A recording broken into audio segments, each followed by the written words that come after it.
Should I begin? We're ready to go. Okay. Oh. Welcome everyone to this session. Thank you so much for joining us. I'm very glad and happy to introduce our next speaker, Peter Davidson, who teaches business communication and technical writing at Zayed University in Dubai, having previously taught in New Zealand, Japan, the UK, and Turkey. He recently co-edited a number of books, including Language Assessment in the Middle East and North Africa, Theory, Practice, and Future Trends, The Cambridge Guide to Second Language Assessment, The Fundamentals of Language Assessment, a practical guide for teachers, and evaluating teaching effectiveness in ESL, EFL context. So Peter, take it over. Okay, thank you very much for that nice introduction. And let's start off by saying, so what we're looking at here today is accommodating students with special needs during language tests. And it's kind of an interesting area that I've been interested in for a number of years. and I've been looking at it from a practical point of view as what can I do as a teacher to accommodate students. And at the university where I work, we have quite a good unit, which I'll talk about later. And the unit provides a lot of language support. But what's interesting is there's not a lot of, it's not a well-researched area. There's not a lot of written about this area. And I think it's a vitally important area. Here's an outline of what I'm going to talk about today, just looking at the different types of physical disabilities and learning disorders. And I think this is quite important because teachers have a lot of concerns about having students with special needs in their classroom. In the UAE, we call students with special needs, we call them students of determination. And then I'll talk a little bit about the Student Accessibility Services unit that we have.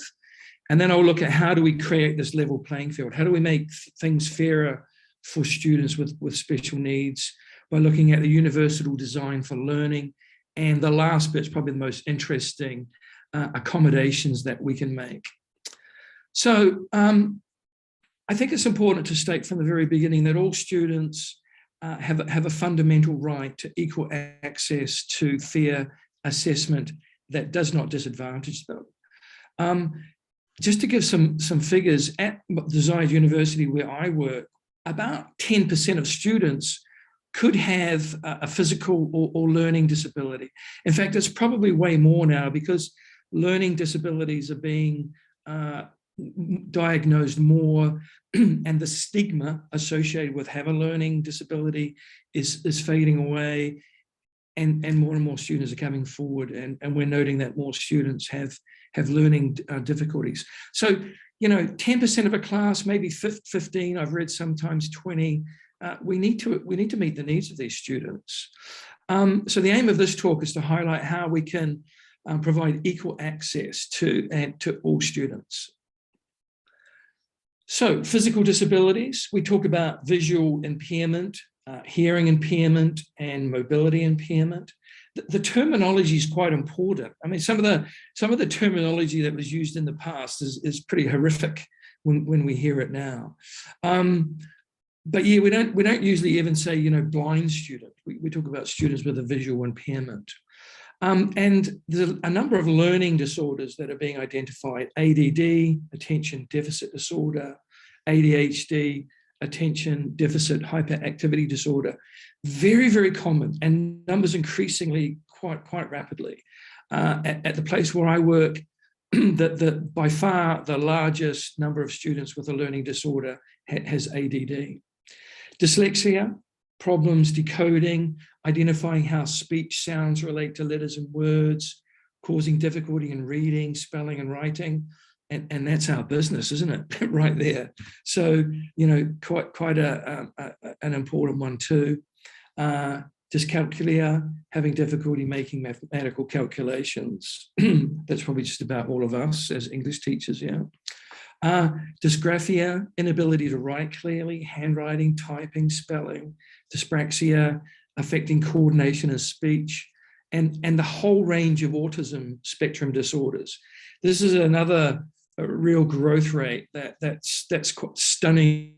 People at the place where I work, the numbers of students coming through with autism. Language disorder, memory problems, notably a low auditory working memory, which you need in order to learn language. So it's interesting to look at these learning disorders and think, it's kind of worse for students learning a language. Yeah. Teachers have a lot of concerns about having students of determination in their class, students with special needs.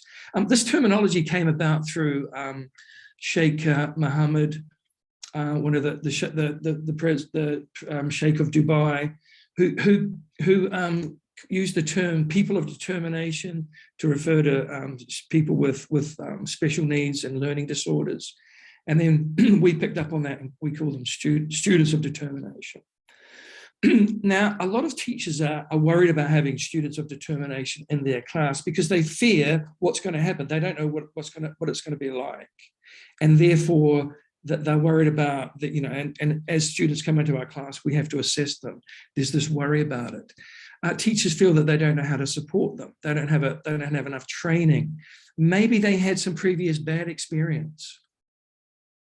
They're not sure how other students in the class will react to having a student with special needs in their class. And I've had, over the last 10, 12 years, I've had a number of students of determination in my class, and different classes react differently. And it depends on, on the class and on the student of determination. A lot of factors affect it. But usually the students are really supportive and befriend the student and make them feel welcome. How will it impact on the rest of the class? What if there's a big problem? I had a student the other day who had a major epileptic fit in class, and I teach female students. So what I have to do is totally get out of the room. And even though I'm trained in advanced first aid, I studied physiotherapy for a year, I got to get out of the room, run down and get the nurse and stuff like that. So what if there's a big issue, and how are people going to deal with that? Is it going to take up a lot of my time? And the answer is probably it will take up quite a bit of time. Excuse me while I have a wee drink there. And we'll get onto that later on when we look at the accommodations that people make. But in terms of teaching and assessment, it will create a bit of time and a bit of extra work. A lot of teachers are worried about, is it unfair if other students get some kind of special treatment? They seem to be getting longer time and they seem to be getting outside help, and they have someone there with them. And they feel that, when a student of determination gets this outside help and then they hand in this amazing essay or do really well on the exam, and I've been in that situation going, maybe they don't need that much help after all. Do some students abuse the system? Are some students coming in and saying, well, I've got this learning disorder, but really they don't have much of a learning disorder? Are they milking the system? What if a student of determination fails? Will it affect my pass rate? And will it affect my performance evaluation? All very important things here in the Emirates, where the evaluation each semester, each year determines whether you stay here or not. Yeah.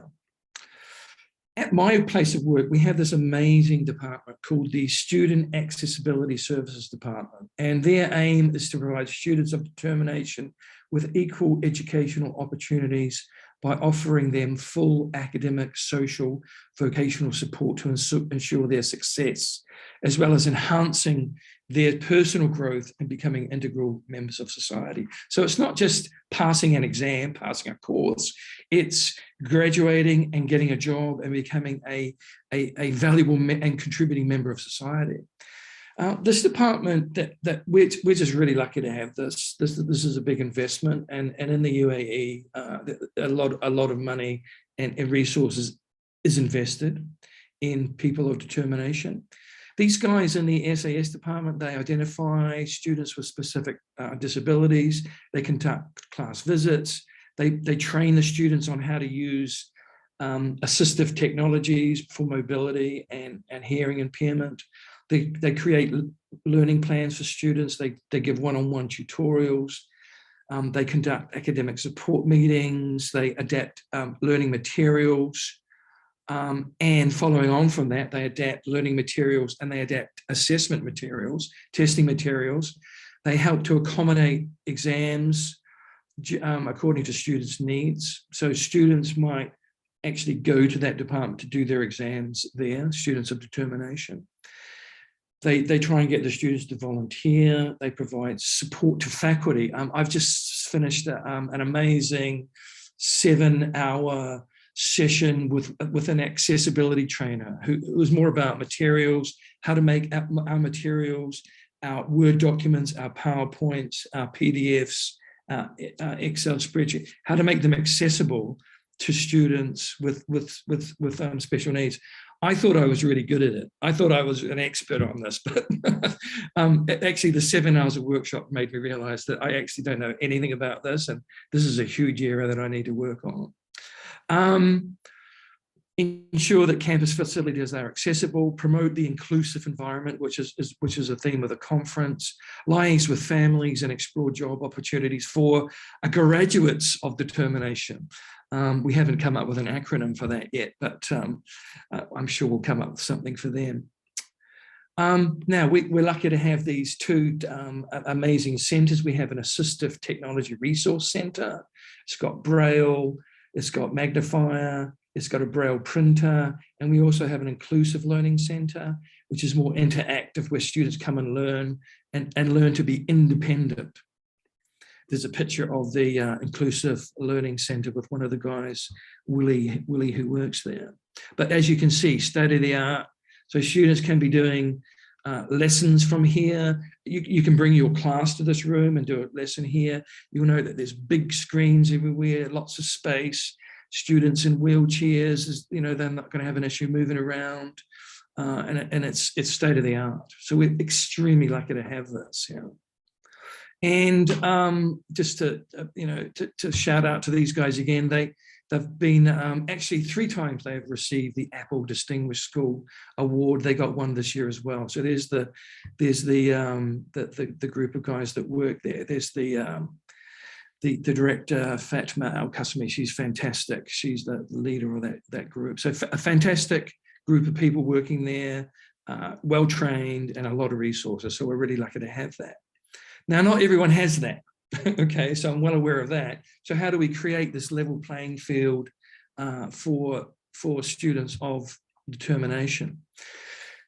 What we do is we base what we do on the universal design for learning, and this is a quite important document. It's a set of design principles to guide teachers in reducing barriers to student learning. So we're trying to stop any barriers that stop students learning. It's a framework to improve and optimize teaching and learning based on research on how students learn. Key thing here is it provides all students with equal opportunities to learn. And it was kind of, I think from what I gather, it was kind of started with special needs students in mind. So equal opportunities to learn and equal opportunities for assessment. It provides flexible approaches that can be customized and personalized for individual students' needs. And there's a set of guidelines which you can find online that can be applied to any discipline. So it can be used for language to make learning accessible and meaningful, challenging. It looks at affective networks, the why of learning.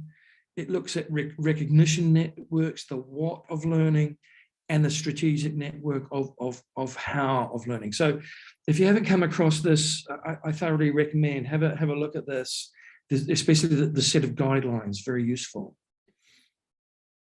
Okay.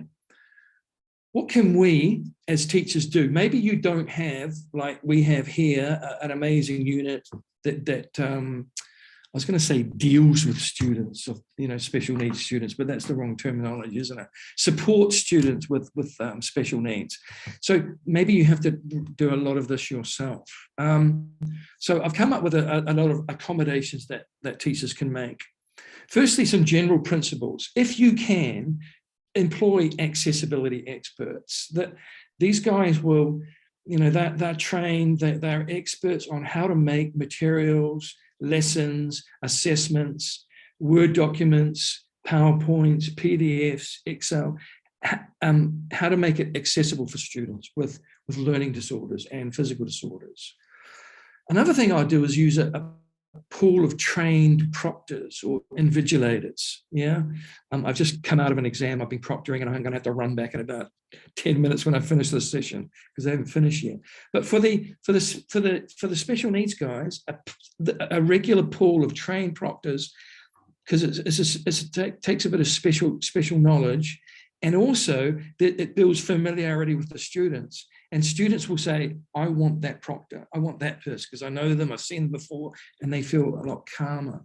Adhere to the universal design for learning principles, which I just talked about. Use assistive technologies if you've got them and where available. I think I like this one. Keep things simple. This is probably my life philosophy. Yeah, keep things simple. Don't try and complicate things. As you can see from my slides here, it's pretty simple, huh? And I would probably score quite highly on an accessibility rating for my slides, because I'm not using a lot of images. I don't have columns. I don't have things flying in all over the place.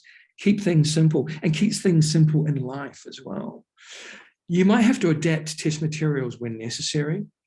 Use an accessibility checker, very important. You've got to assess an accessibility checker will determine the amount, how accessible your document is. Let me just show you where that is, because some of you might not be familiar with that. And I'll just whip up a Word document. And if you go to a Word document and you go to, I'm going to have to bring that down a little bit, and you go to review, you've got this thing here called check accessibility. And it kind of gives you a score. So if I click on that, it tells me over here, and it gives you tips, and it gives you warnings, and it tells you what to do. And it says, I don't have any headings in this document. And I'll talk about that later on. Headings are really important, because headings are a way that visually impaired students will navigate a text. We just look at it like this, but the visually impaired student can't see that. So they'll navigate it through their headings and use that to orientate themselves. So check accessibility. This is quite a good one, but usually you get a lot lower score, and you can do the same thing for PowerPoint, etc. Yeah, I'll just minimize that and bring back my PowerPoint here. You might need to adapt the rating criteria and the marking rubric if necessary.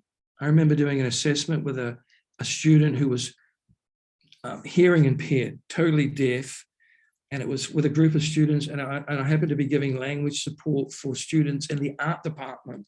And she gave a presentation about, comparing 3 paintings by Hockney, and everybody was given a presentation, and she was brave enough to give a presentation, and everyone was just stunned by the fact that she attempted this. So obviously my rating criteria had to be altered a bit, because I couldn't include things like pronunciation, because her pronunciation was not good. But so you might need to adapt rating criteria. Provide an alternative assessment if necessary, and a key thing: get students' feedback. When the students have done an assessment or done a material, I'd always say, how was that? Did it work? Was it okay? Is there anything that you would recommend to me to change? And they will tell you, my students will tell me, yeah, your material was shite. You need to do this, this, and this. And I like that, yeah. Accommodations: changing the environment. You might need to provide an alternative test-taking venue, a quiet, calm place with no distractions. You might have to provide an individual room. A lot of our guys they automatically get taken to in a different exam room. They might need additional time to complete an exam or an assignment. I mentioned this already. Provide the student with a proctor they know. Maybe they need one-to-one proctoring. What can we do with reading tests? Whoa, quite a lot here, huh? How long have I got to go? 5 minutes, perfect. Use braille and screen readers. I'm sure you're familiar with screen readers. Let me just go back to that document I was looking at before. Where is screen reader? I forgot.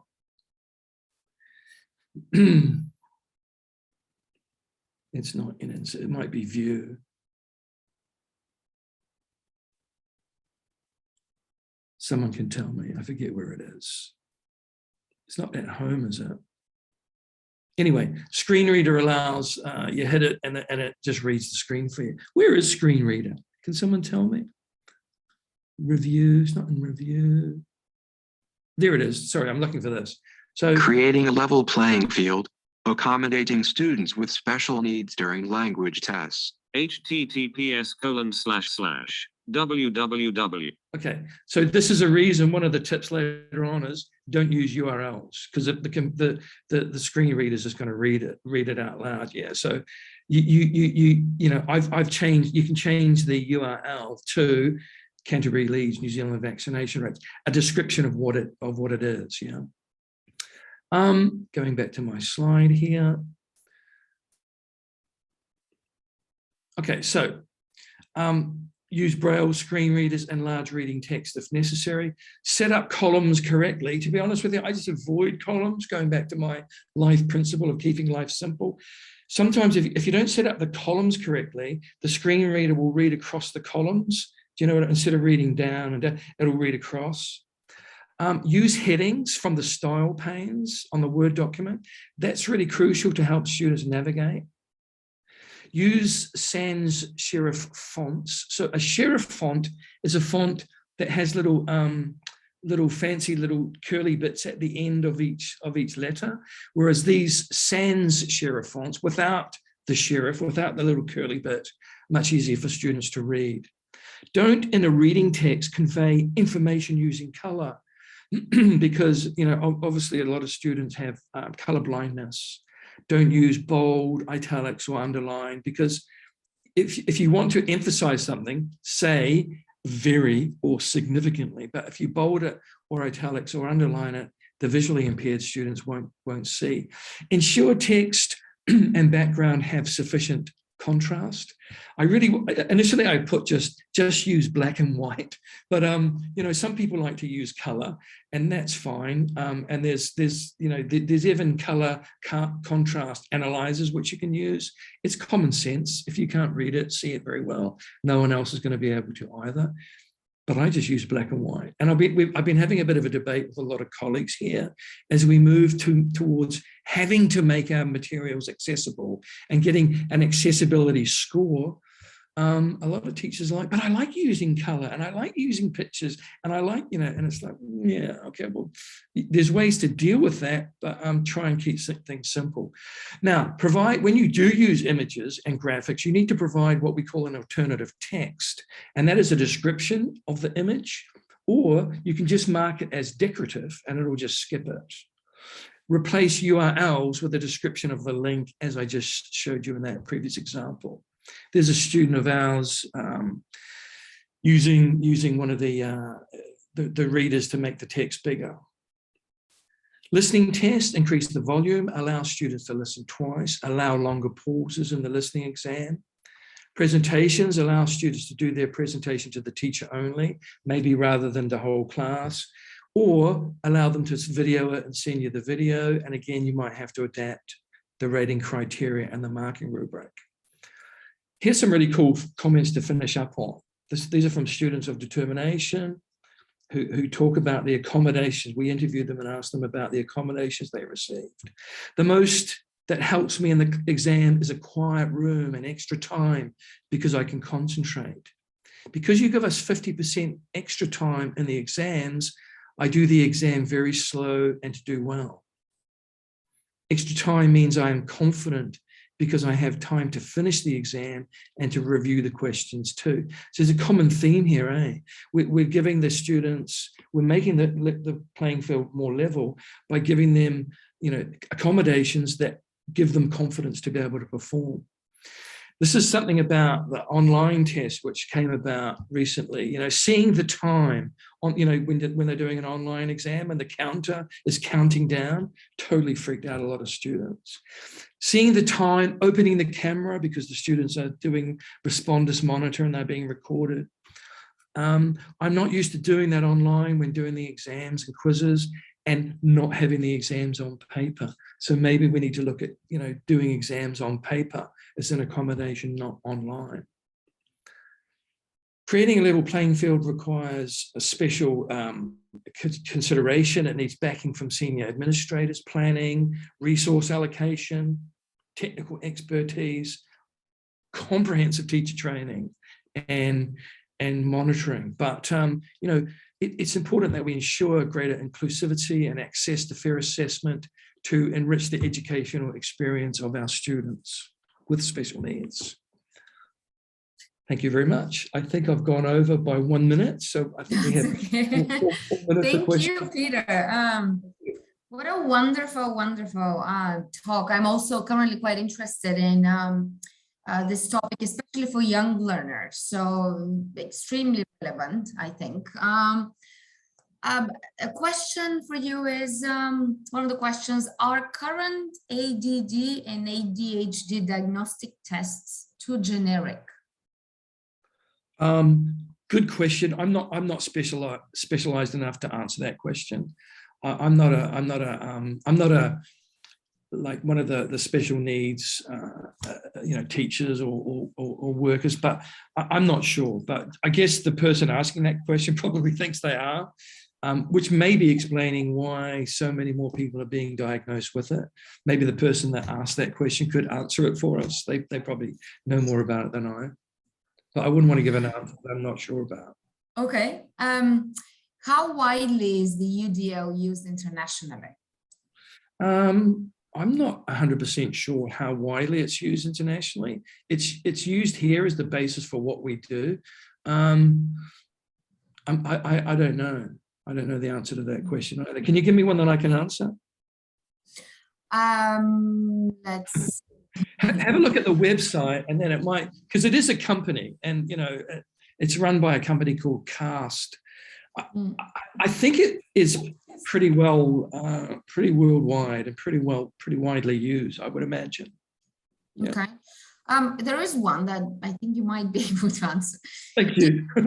Assisted learning and testing helps or hinders children with working memory issues and focus issues, knowing what digital addiction many children of determination have with these devices. Sorry, I lost the beginning there. I lost. So I think we're talking about the idea that we know children of determination have digital addiction with different devices. Yeah. So you think that computer-assisted learning and testing helps or hinders their working memory issues and focus issues? That's an interesting question. That's not an easy question at all. I think it's probably an individual thing. A lot of our visually impaired students, I don't know if they're addicted to this computer screen, but they rely on it so much to help them navigate their studies. And I guess they just they just need it. It's a support mechanism which they need. But that's about all I can say about that. Are you working on more studies related to this, or? Not personally. Do you think there is enough research in our field? No, I don't think there is. And as I mentioned at the beginning, this whole area is a little bit under-researched. And, I know they do make accommodations. And, I used to do IELTS. And I remember, marking IELTS writing, and you get the big script coming in, and it was really big. But, when I was a teacher, one of the first mistakes I made when I was supporting a student that was visually impaired, she was really, really visually impaired, and I gave her a big text. I enlarged it and put it on is it A2, really huge piece of paper, and I gave it to her. And then she should have put her abaya over it and hid it. And then I realized I just made a mistake there, because everybody was like, whoa, how come she's getting this big piece of paper? And what I did in the future was make it A4, but make the text bigger and give her A4. So not to make a big fuss about it, but so it was an accommodation that I made. But, little things like that, which you kind of learn by doing it. But, it's difficult, and there's not a lot out there. All that I've learned is the training that we receive at our university, and by the excellent team that we have. I also remember that as a teacher, I remember very clearly I had a student who I was preparing for a Cambridge exam, and he clearly had some kind of learning needs. He was a teenager. Yeah. But when I try to approach the subject with the parents, because you could apply for special accommodations and he'll be given some extra time, they are in such denial that I just didn't know how to, continue and go from there, which I was a bit sad for the student because he was really smart student. But in situations you have parents who are not even acknowledging this. So that happens a lot, and you can get into trouble by even suggesting it.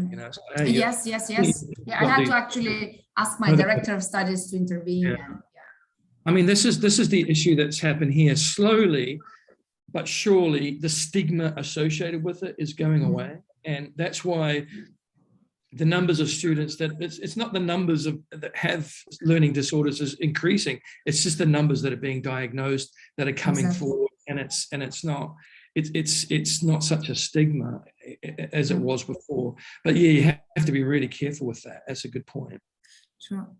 Well, I'm afraid this is all we have time for today. Thank you so much, Peter, for this amazing talk. And I'd just like to invite our audience to join the discussion in the community space, and also please complete the survey, which will help us and our speaker. Thank you very much. And thank you very much. Good day. Bye-bye. Right, thank you. Back to invigilating.